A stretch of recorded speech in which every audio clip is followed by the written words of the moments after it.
Still think your love is pure? Still believe you're the victim of bad luck, wrong timing, or someone else's emotional immaturity? What if none of that is true? What if you're not addicted to the wrong person by accident? What if you chose them? Carl Jung didn't believe in accidents of the heart.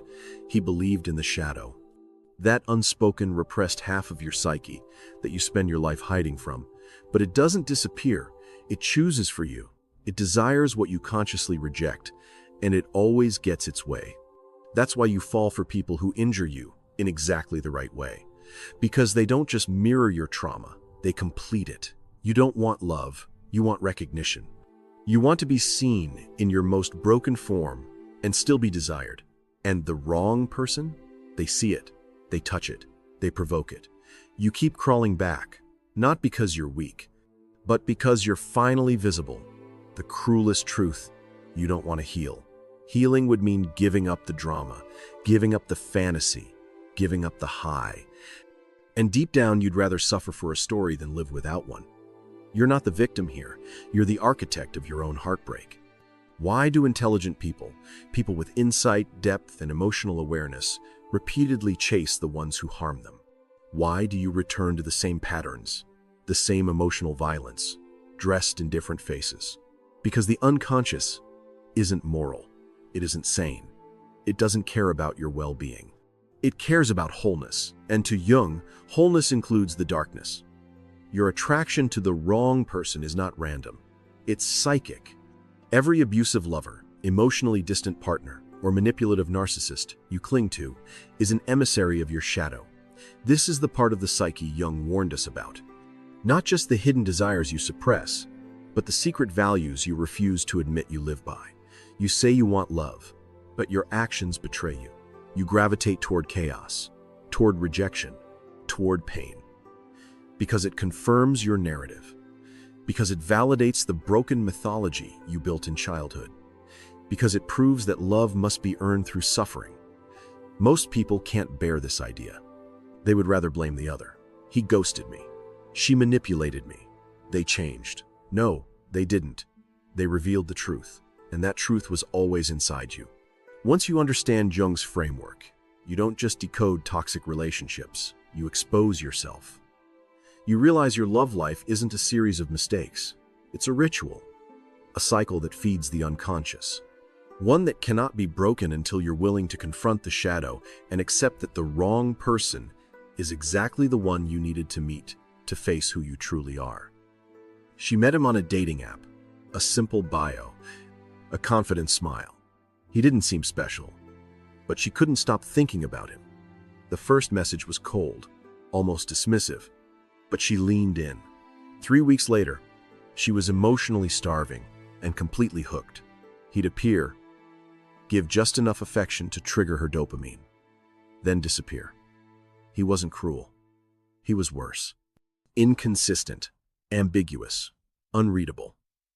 Her friends begged her to leave. She cried. She knew he didn't love her, but something in her needed his indifference. Why? Jung would say.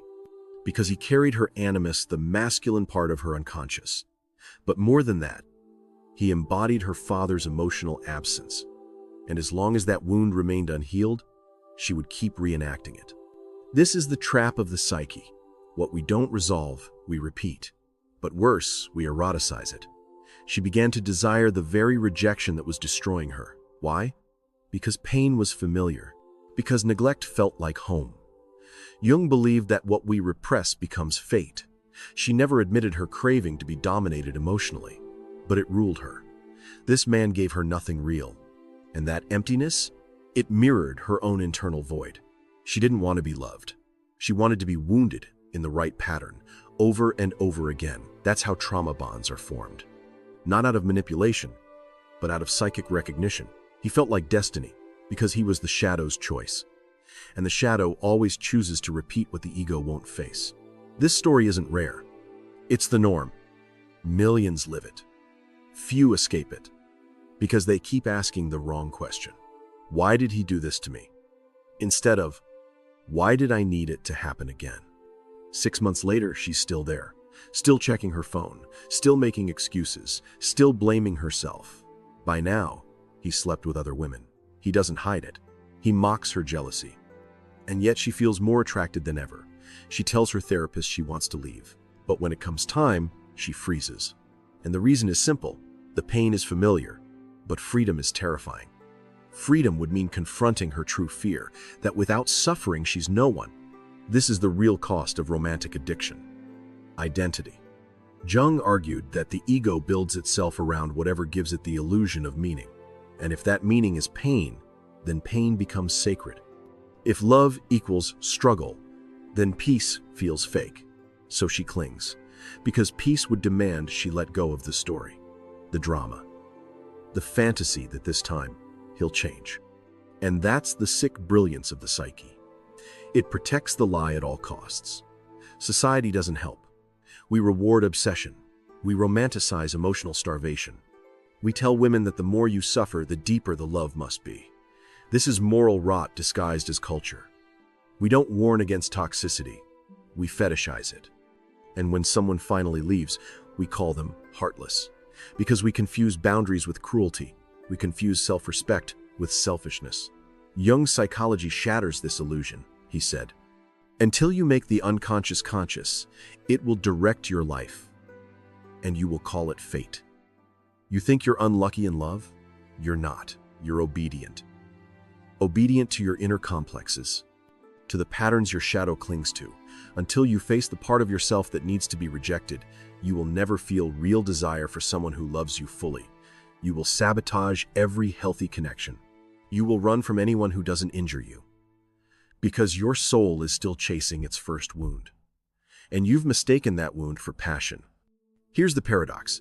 You don't fall in love with what heals you. You fall in love with what matches your inner chaos. People think they want wholeness, but they only want familiarity, even if that familiarity destroys them. This is why you reject the good ones, why stable affection feels boring, why the people who respect you make you uncomfortable, because you don't want peace. You want recognition, and the person who hurts you just right, they recognize your deepest wound. They press it, they open it, and you call that intimacy. But it's not. It's trauma reenactment. Jung said that the shadow isn't evil. It's the part of you that you cannot bear to see. So you seek it in others. You chase it. And when you find it, you call it fate. But it's not fate. It's a mirror. And you'll keep shattering yourself against it until you either confront the truth or collapse. There is no soft landing here. If you want to stop loving the wrong people, you have to stop loving the part of yourself that needs to be broken. You don't want to hear this. You're already rationalizing it. Already thinking of someone else this applies to. But this is about you. And your craving for the wrong person is the clearest confession your soul has ever made. So now you know. You weren't cursed. You weren't unlucky. You were chosen by your own shadow. And every tear you shed for them was really for yourself. Carl Jung didn't offer comforting answers. He offered mirrors. And when you finally look into them without turning away, without blaming others, without lying to yourself, you'll see it. You didn't fall in love. You collapsed into a pattern. And you called it fate to avoid responsibility. The wrong person didn't break you. They revealed where you were already shattered. You can change, but not by running, not by dating someone new, not by repeating mantras or playing spiritual dress-up. You change by owning the wound, by choosing what heals over what haunts, even if it feels like death. Because at Island, the death of your favorite lie. You hate this, or you're just afraid it's true.